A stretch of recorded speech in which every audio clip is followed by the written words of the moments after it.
Look, here she is. Baby Marnie arrived on Thursday the 22nd of June, 2 days early, which if you know my family, you know never happens. We're never early for anything. So she was 2 days early and born at home as planned. She's 5 days old today and I'm just starting to feel a bit more like a human being again after a bit of a, I don't want to say, oh, I'm starting to feel just a bit more myself. So I wanted to sit down today and just film my labour and birth story. I wanted to do it while it's still fresh in my mind, and I still feel, every time I think about it, I still get goosebumps. So rewind to Wednesday the 21st of June and I started to get what I felt were really early signs of labour possibly starting, but because I was still early and hadn't reached my due date, I couldn't quite believe that that could be happening. So I tried not to pay too much attention to it, but I cancelled my plans for the day. I was supposed to go out for lunch with some friends and I was literally just getting dull period pain aches and slight brown discharge. Nice. Which was obviously the beginnings of a show, which I kind of recognised. I knew that things wouldn't be too much longer, but it can still take a couple of days from there. So I just thought, I'm going to take it easy, stay at home today and just try and conserve my energy in case things do get going tonight or tomorrow.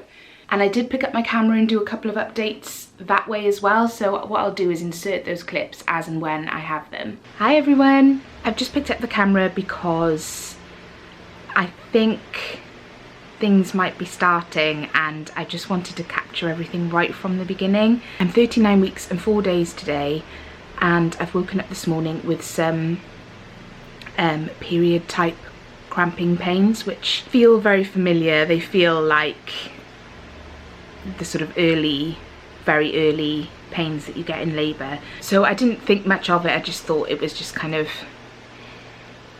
the usual type of pains that you get a few days off your due date.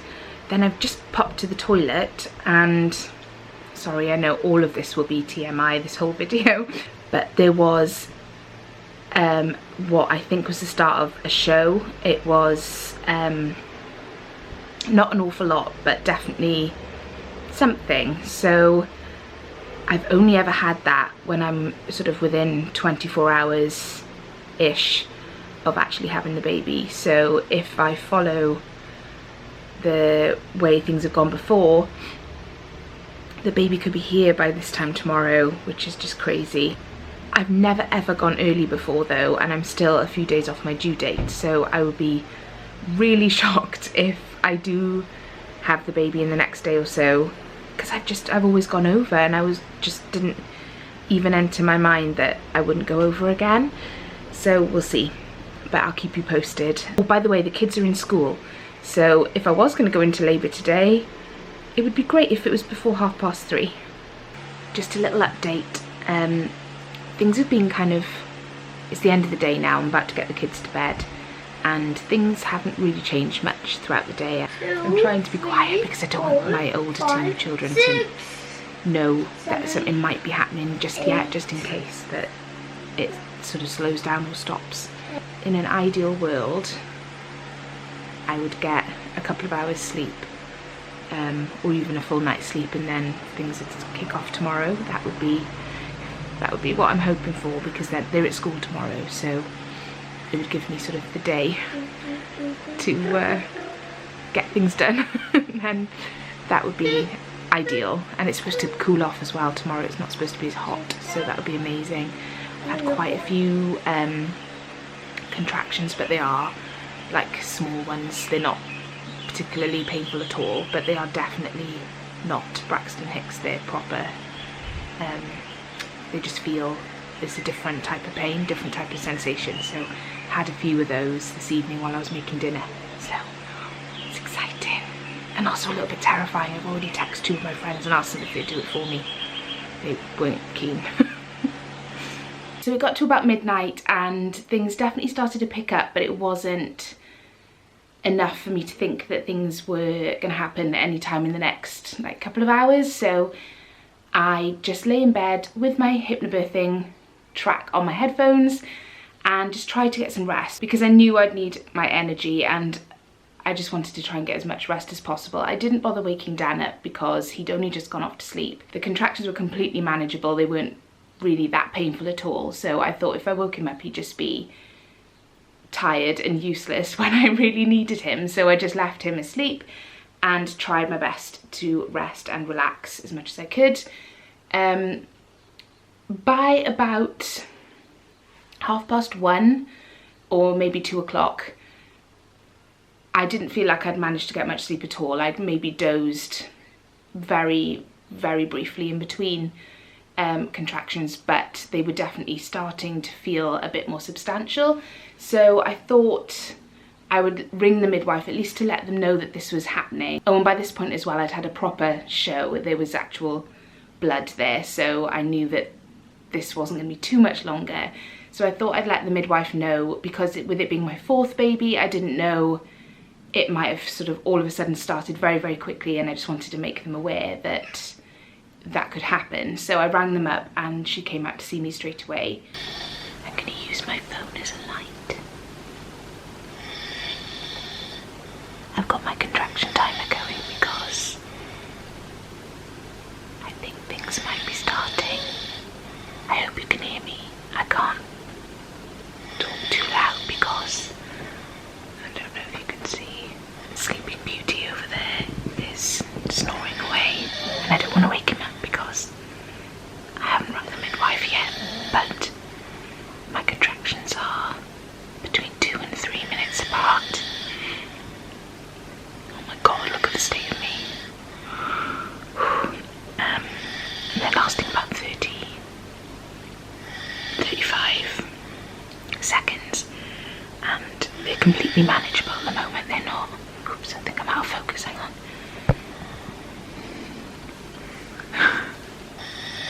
Oh, hang on. Here comes another one.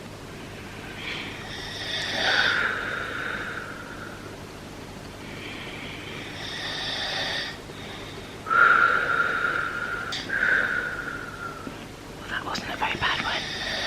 24 seconds. They just feel like very bad period pain. Sorry, I keep looking at the screen to check that you can see me, but the fact that they're so regular makes me think that they must be doing something. He stopped snoring, maybe he's woken up. No, not likely. Are you awake? No. Okay. Don't worry about me, I'm fine. What are you doing? Timing contractions. It's 1:30 in the morning. He's got back to sleep. That's for the best. It's still hot. Yes, dear. The midwife's just been and examined me and checked my blood pressure and things. She said that I'm not established yet, which I didn't think I was because they're not that painful, but that she said that my cervix was effaced. She didn't say how much effaced, but she said that it was thinning out nicely, and that's what the show that I've had and the contractions, the small contractions that I've had, are doing. So even though I'm not that dilated yet,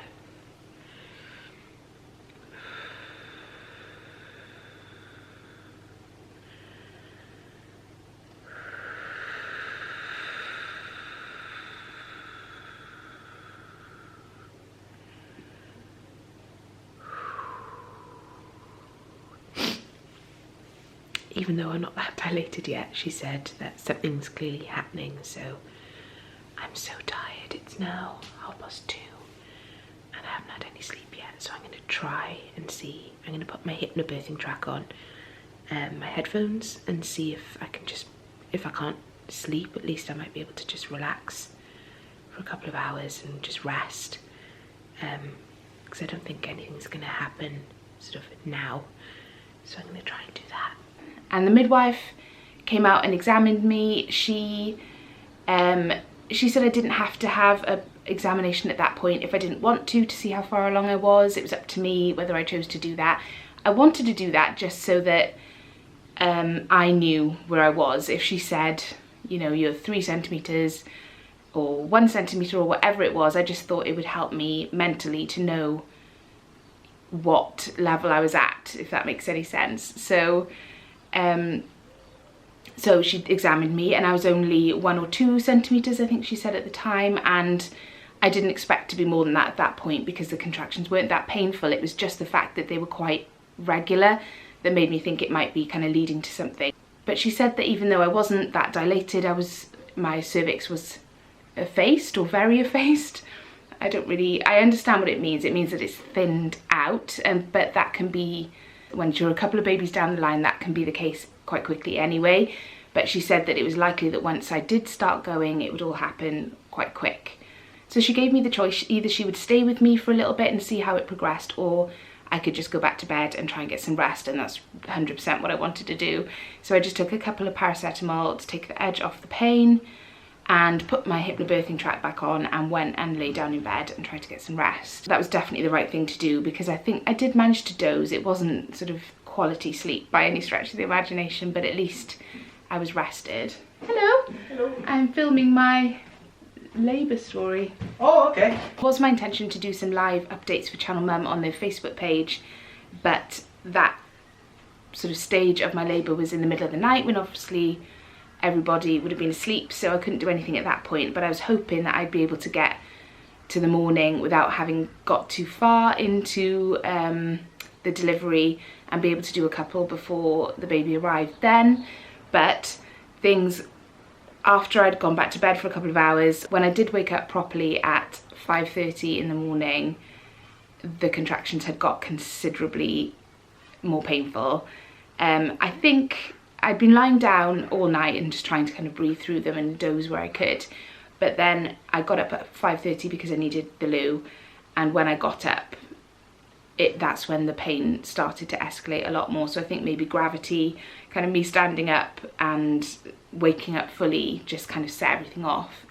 It's about 5:30 and I think things are really starting now. I've just woken my husband up and he's going to blow up the birth pool, and I'm going to bring the midwife, but they're much stronger now and harder to breathe through, and they seem to be quite close together, so I think this could be it.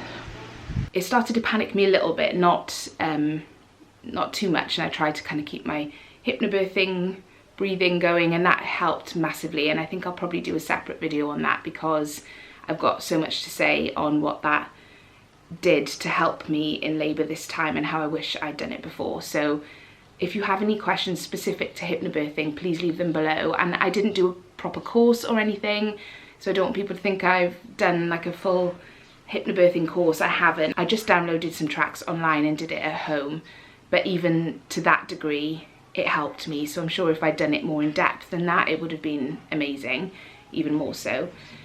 So where was I? So yes, at that point then at 5:30 I woke up Dan and said that things were kind of really starting now. Thankfully we didn't wake up the kids, they managed to they stayed asleep. So we went downstairs and I rang the midwife again, and at this point Dan was supposed to be setting up the birth pool and getting everything ready. He was all over the shop and really tired and couldn't decide what to do first, whether to make himself a coffee or set up the birth pool. But I think once he saw me, I came downstairs at that point, having rung the midwife, and yeah, they were pretty painful by that point. And I think I may have gently encouraged him to get a wriggle on and inflate the birth pool. So he got on with that.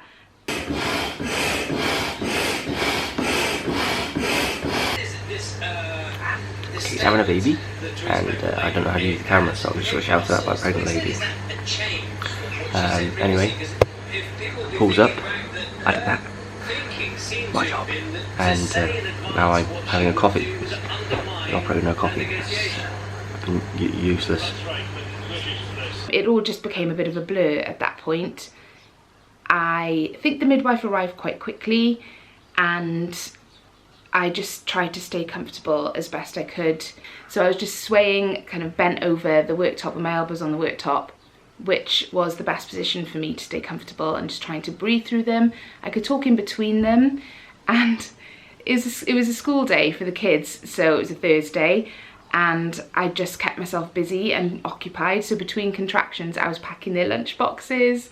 It was funny, I had them all out, lined up, 3 lunch boxes on the side, and thankfully I'd made the sandwiches the night before because I thought something might be happening. So I'd have a contraction, put the sandwiches in, then I'd have another contraction and put the cereal bars in, then another contraction and get the apples, and sort of 5 or 6 contractions down the line I'd managed to do their lunch boxes.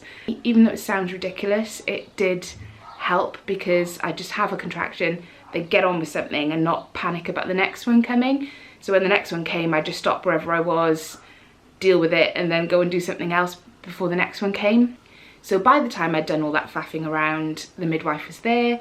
She examined me again, got the gas in there, because I think she could see by that point that things were happening. And I lay down on the sofa in the lounge, and she did another examination. I think she said I was 6 centimetres by that point, and things were definitely not going to be too much longer. We started to panic a bit by that point because the pool was inflated but not filled, and it does take a good 20-25 minutes to be full enough to get in. So I started to worry at that point that I wouldn't actually make it into the pool, but Dan carried on and filled it anyway.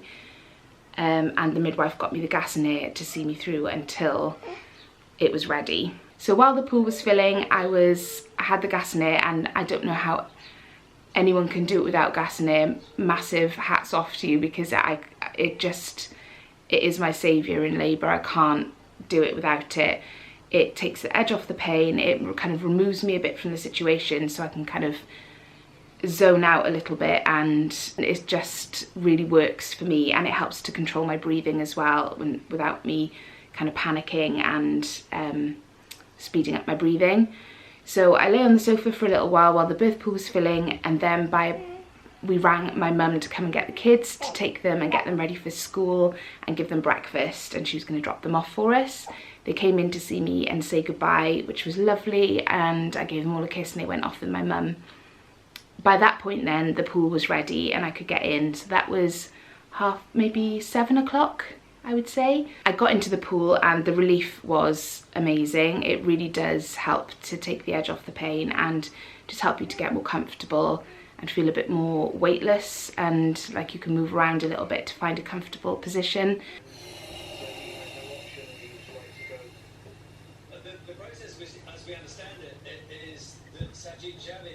With the water birth as well, it's very hands off for the midwives. They're not supposed to touch or interfere in any way when the baby is being born, especially in that last stage. So they monitor the baby's heartbeat through the water with a Doppler every 15 minutes, I think it is. From getting into the water and Marnie arriving is a big blur, but I felt like the breathing and the hypnobirthing really helped me to be aware of what was going on and really paying attention to what I could feel and what my body was doing, and I just tried my best to relax and just let it do its own thing and not fight anything and not overthink it.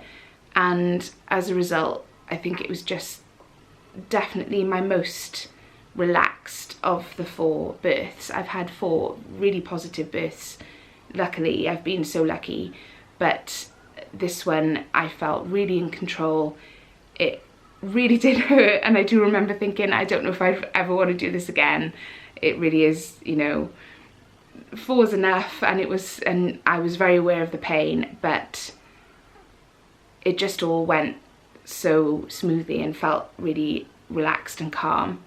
I became very aware of the pressure and the need to kind of, not to push, but that she was very low down at this point, and I don't think it was long between starting to feel that sensation and her arriving.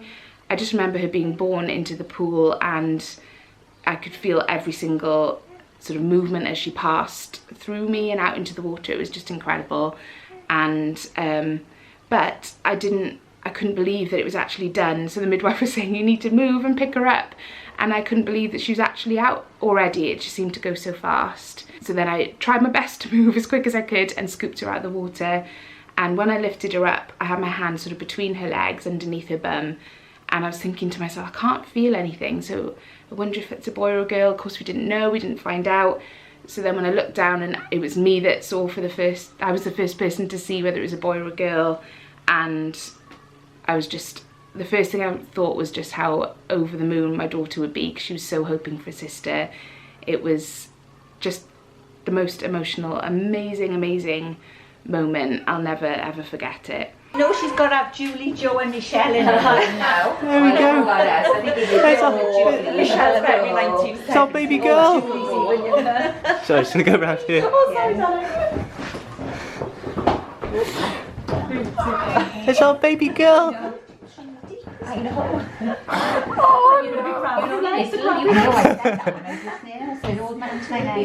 Can I see the face?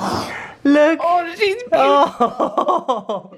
So she was born into the water at 8:36, and I can just picture it all now, which is why I wanted to film this so quickly, because I didn't want to ever forget the feeling. And I picked her up out of the water, and she didn't cry, she just looked at me, and we just looked at each other, and I just put my nose against her mouth, and she did that little sort of baby snuffle thing, and the smell, and it was almost like she gave me a little kiss, a little mouth, and oh, it was just amazing. I'll never ever forget it. It was perfect. And I held her, I didn't want to let her go, and Dan, the midwives were saying, we'll need to get you out of the water in a minute, we don't want you getting too cold, and we need to deliver the placenta and things. And Dan was kind of hovering and with his top off, ready to do skin to skin, because he hadn't had a cuddle yet. I just didn't want to let her go. It was like I would have happily stayed in there for the rest of the day if they'd let me.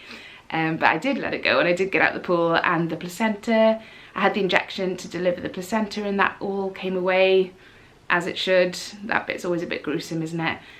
And then after what felt like forever trying to gather my strength, I kind of waddled my way into the lounge where everyone covered me with towels, and I just lay there and just stared at her for the rest of the day and fed her, and she fed really well straight away.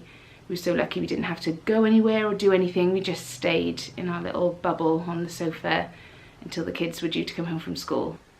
There she is. Oh, no, tape measure. Right. Do you have one? Somewhere? I do. And I'll do a little head circumference. And I'll do a set of orbs on mine. She's nosy. You don't like these new red books. You've got to figure out if there's a boy or a girl now, haven't you?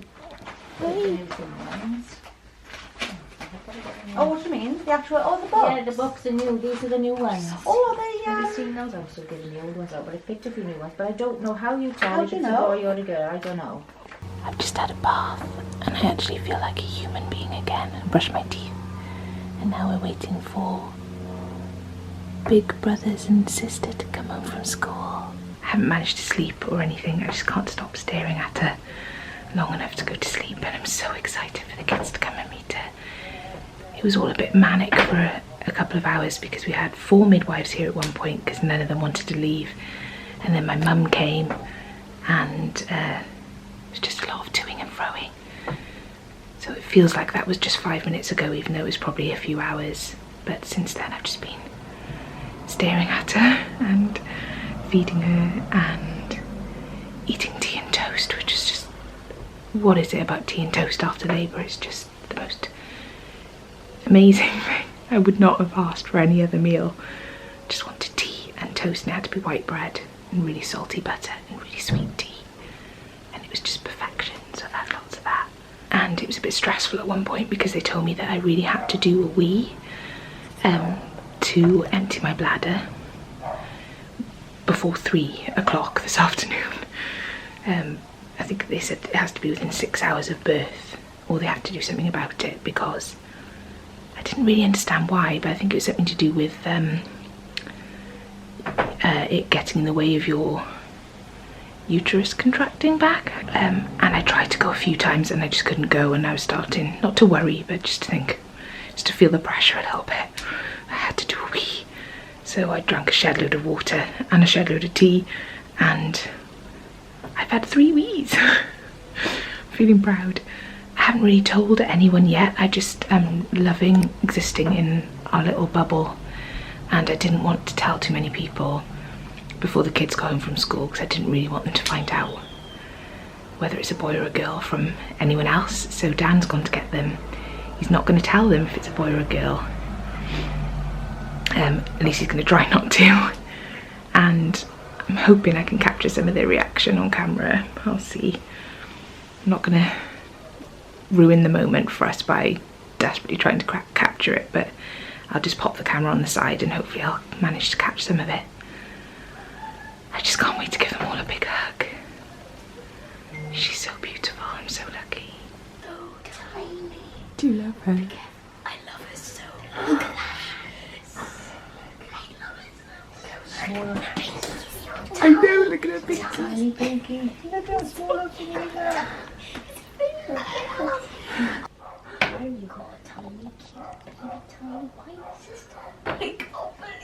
I managed to do a little Facebook Live update for Channel Mum. God knows how I managed to do that. Looking back, it was pure adrenaline, but we did it as a family. I'm so glad that I did that because I've watched it back a few times and it's such a special video to be able to look back on, even though I can't believe I managed to do it now looking back. And I was so hot and sweaty and uncomfortable, but I'm so grateful that I did that because I think I'll watch that video a million times between now and next week. It was a wonderful moment to capture with my whole family, literally all 6 of us crammed into a tiny bedroom, sweating and just being happy and blessed and thankful. And everybody's messages, thank you so much to everybody who's messaged me and commented on my posts. Thank you for all your well wishes. It really does mean the world, and I was just really pleased to be able to share a little snippet of it all with you. Thank you so much for watching this video. I hope you've enjoyed it. If you're expecting a little one soon, your first, fourth, second, whatever, please comment below and let me know. I'd love to know how you're getting on. Please do subscribe to my channel if you haven't already. There'll be plenty more updates of precious little Marnie over the next couple of weeks and how I'm getting on. So far I'm doing really well, but I'm planning to do a sort of 1 week postpartum update, which will be up on my channel in the next few days, so keep an eye out for that and subscribe so you don't miss it. And I'll see you soon. There she is.